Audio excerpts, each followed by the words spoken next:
What up, everybody? Today, I'm going to name my top 5 most underrated players coming into this next NBA season. First off, I just want to name some honorable mentions that didn't make it into my list personally, but I still think should deserve some form of coverage and I think are underrated.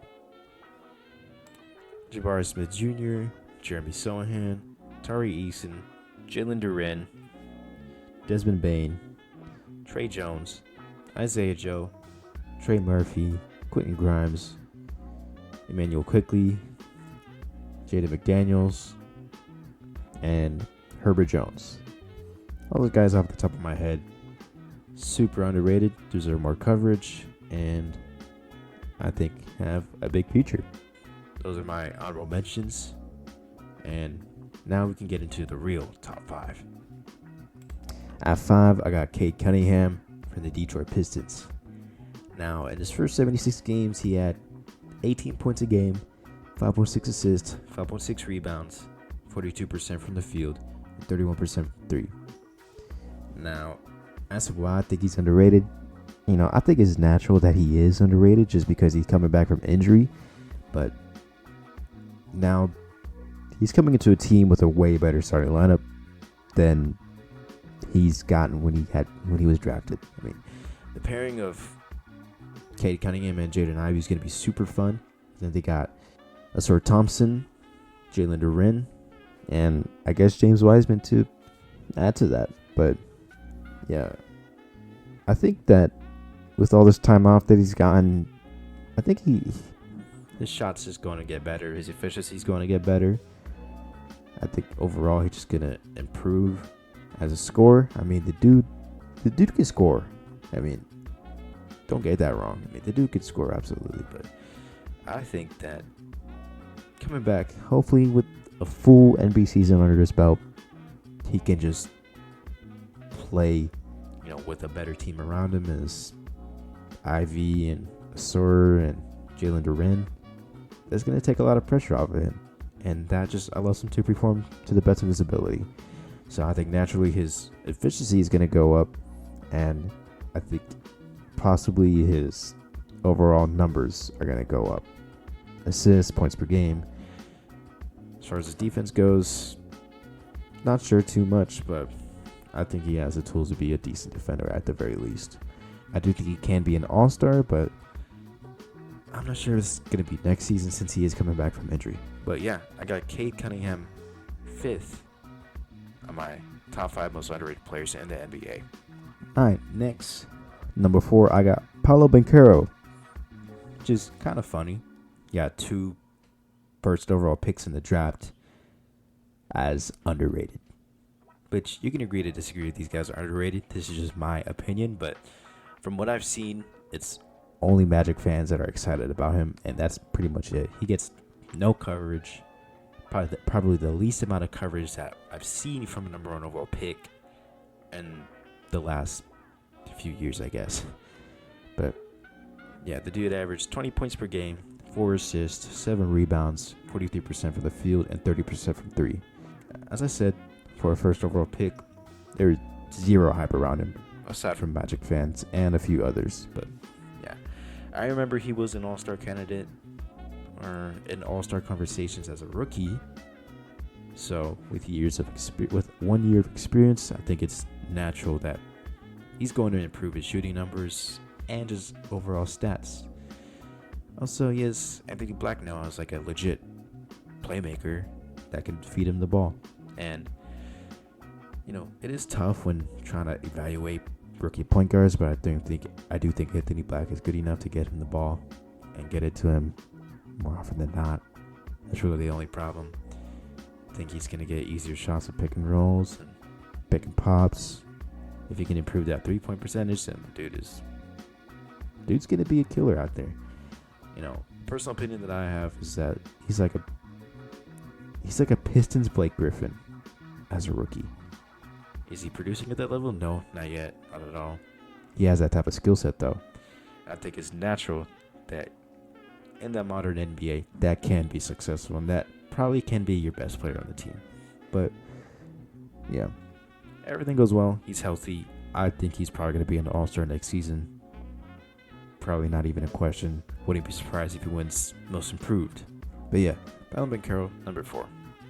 My third most underrated player in the NBA, in my personal opinion, is Devin Vassell from the San Antonio Spurs. Now, maybe a little biased, but dude is super underrated. He had 18.5 points per game, 3.6 assists, 4 rebounds, 43% from the field, and 39% from 3 in his last season. But for such limited time he's played last season due to a knee injury, he was a really good two-way player. And pretty much does everything else pretty good. He plays very similar to Chris Middleton in that he's one of the best mid-range shooters in the league, best mid-range pull-up shooters in the league. He's a very good catch-and-shoot guy. He can create his own shot. He's an average playmaker, but doesn't need to be above average. But the only problem is that he can't finish well around the rim. But looks like he's added some muscle in the offseason, so hopefully his finishing numbers go up. And in my opinion, he'll probably be a finalist for Most Improved Award. Especially with the added spacing and shot creation that Wemby brings. He's going to get more easier shots. He's going to move more off the ball. Just a good wing shooter. And then when he can't rely on just wing shooting and he has to create shots for himself, he can do that. So that's why I say he's very similar to Chris Middleton. But yeah, the dude is shifty. And that's why I think he's underrated. Now, I understand that he's on the Spurs, so nobody was watching the Spurs last season, especially because we were bad. I mean, we got the first overall pick, so I don't care. But yeah, I mean, you got to watch out for him. He's probably going to score around 20 points per game next season, 20 plus. Probably going to shoot around 45% from the field. Wouldn't be surprised if he shoots 40% from 3, which he's pretty much already doing that. But yeah, just look for him to increase his scoring numbers. Hopefully his playmaking numbers increase as well. But yeah, hopefully the ISO numbers also get improved too. But yeah, Devin Vassell is my third most underrated player in the NBA.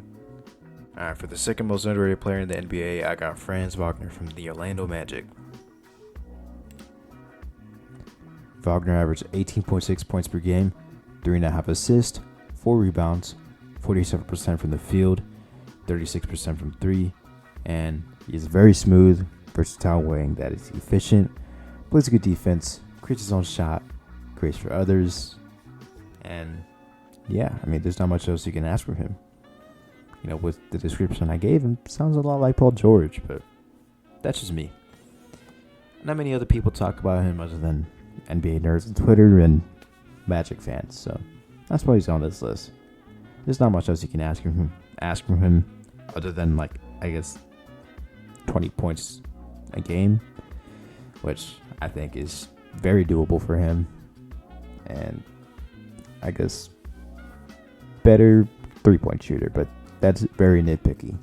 Like, the dude has the efficiency, he has the skill set, he has everything. He just got to put up more numbers, like 20 points per game, 22 points per game. I think that type of numbers is very doable. Franz Wagner, second most underrated player in the NBA, in my opinion.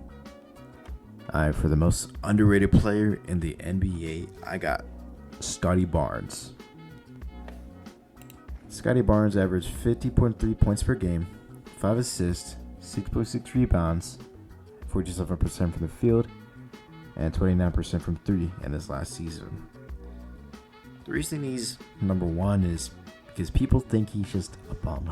Like, I don't know where this narrative came from that he's just not good and that he's just going to stay stagnant, and I don't know. Narratives like this kind of just come out of nowhere, but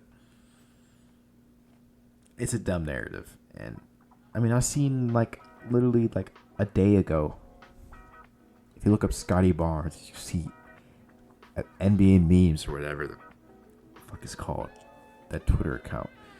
So like, what happened to Scotty Barnes? Nobody's talked about him. I wonder why. Because he's underrated. The dude is the rookie of the year, which I know, like, guys like Malcolm Brogdon has won it, but still, it's notable. And the dude, it's not like he regressed. If anything, he stayed the same. And he's had another year of development under his belt this summer to get better. So I think it's only natural he's going to get better. And now he has the ball in his hands more because Van Vliet left. And now it's Dennis Schroeder as a point guard. So naturally, I think Scotty Barnes is probably going to handle the ball, be the primary playmaker. And, with him handling the ball the most, he's probably going to get more shots. And with more shots, it means he's probably going to get more points per game, more assists. So I think that's what you can expect. But overall, he's become underrated now. And people value Evan Mobley more, which I understand. But Scotty Barnes is just as versatile in my opinion. But yeah,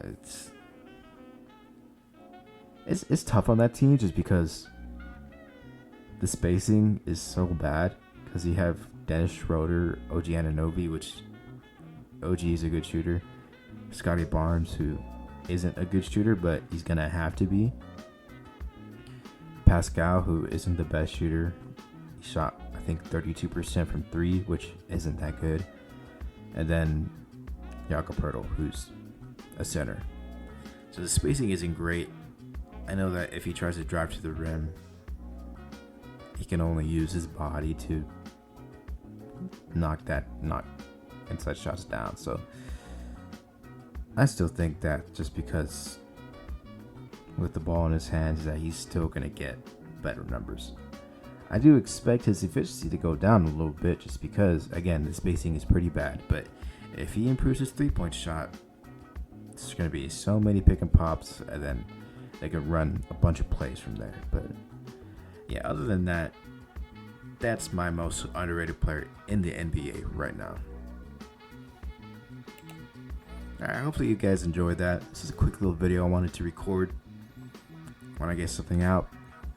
I really appreciate the views and the likes on the last video, the subscribers. Second video ever on this channel. Well, not ever, but you know what I mean. Second video doing this type of content. So I really appreciate that. So yeah, I'll try to make a better effort to get more videos out. But yeah, other than that, that's about it. See ya.